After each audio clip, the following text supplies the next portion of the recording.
Assalamualaikum warahmatullahi wabarakatuh. Anak-anak Miss sekalian, anak 4A, Miss harap menonton channel YouTube pembelajaran ini kalian semua dalam keadaan sehat walafiat dan semoga kita selalu senantiasa dalam lindungan Allah. Amin amin ya rabbal alamin. Nah, hari ini ada metode yang baru, jadi kita daring, pembelajarannya itu dari jarak jauh. Nah, kita udah masuk tema I nih. Jadi nanti kita sudah masuk di tema I yang subtema 1 PB1. Nah, ini Miss jelaskan melalui YouTube channel Miss. Nah, perhatikan baik-baik, ikuti, dengarkan videonya dan langkah-langkahnya. Jika ada yang tidak tahu bisa tanya melalui chat di grup kita atau di Google Classroom. Oke.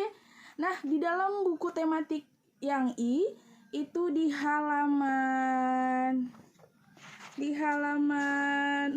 dan 5 ada cerita percakapan. Kalian baca cerita dan percakapannya nanti di dalam rumah di rumah. Ada percakapan di halaman 4 dan di halaman 5. Nah, di halaman 4 itu berisi tentang pemanfaatan energi. Nah, cerita tersebut termasuk adalah cerita fiksi. Nah, seperti yang sudah kita pernah bahas, cerita fiksi itu adalah cerita hayalan. Jadi ceritanya itu tidak sebenarnya, itu cerita fiksi. Nah, cerita fiksi itu juga terbagi lagi. Ada unsur-unsur membangun cerita fiksi. Ya, ada dari tokoh, watak, alur, latar, amanat. Nah, itu sudah pernah kita bahas di tema yang sebelumnya. Di dalam tema ini, dia membahas tentang cerita fiksi. Cerita fiksi yang berisi tentang pemanfaatan energi. Nah, di halaman selanjutnya, di halaman ke-6, itu kalian mencari tahu informasi tentang energi listrik atau sumber energi yang terdapat dalam cerita. Dan nanti ada juga mengetahui bagaimana sifat atau watak seorang tokoh dalam cerita.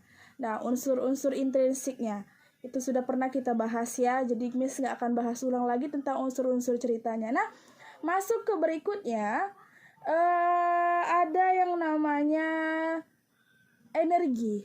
Energi itu terbagi. Nah, kita bahas sekarang energi listrik.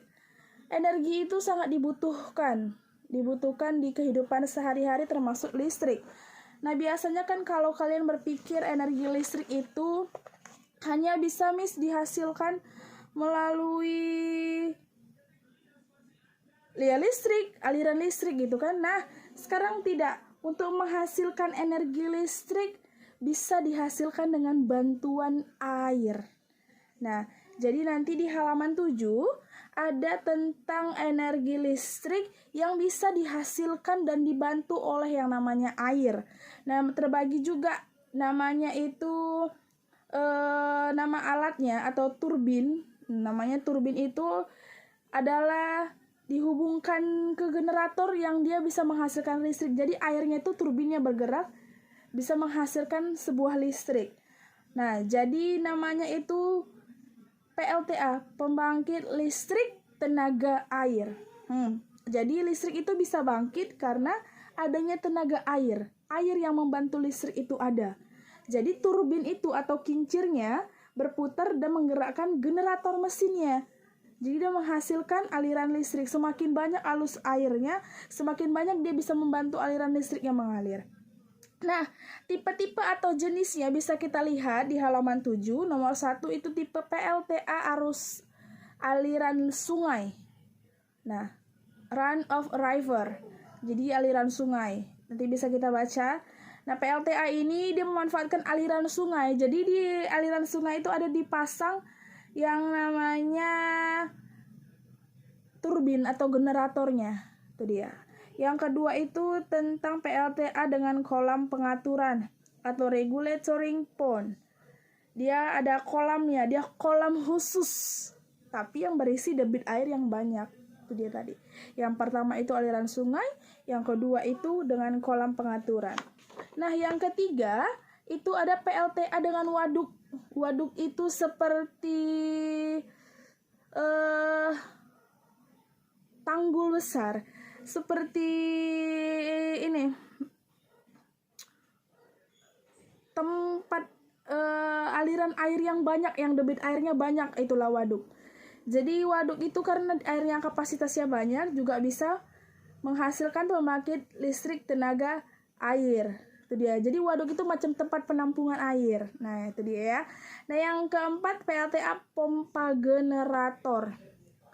Pompa generator. Nah, kalau PLTA jenis ini dia butuh 2 kolam pengaturnya. Jadi 2 kolam itu ada 2 kolam yang untuk mengaturkannya. Itu dia.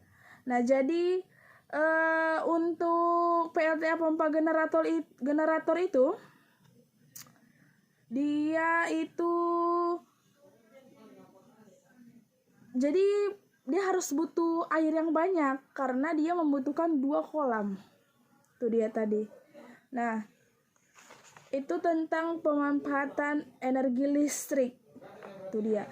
Jadi kita belajar tematik yang ini dalam 1 jam hanya tentang unsur intrinsik dalam cerita fiksi yang berkaitan dengan energi atau sumber energi yang dalam artian di sini adalah air dan listrik. Kemudian nanti akan Miss berikan tugas, kalian akan membaca cerita di halaman 11 dan menjawab pertanyaan di halaman 11 dan halaman 12 yang hanya sampai nomor 5 saja. Itu tentang cerita.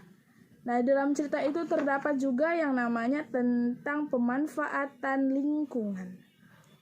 Miss harap ini saja yang dapat Miss jelaskan. Unsur-unsur cerita kita sudah pernah bahas.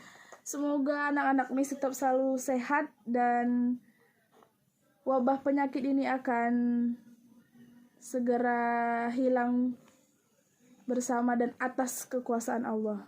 Tetap stay at home, jangan lupa belajar, sholat, dan ngaji. Assalamualaikum warahmatullahi wabarakatuh.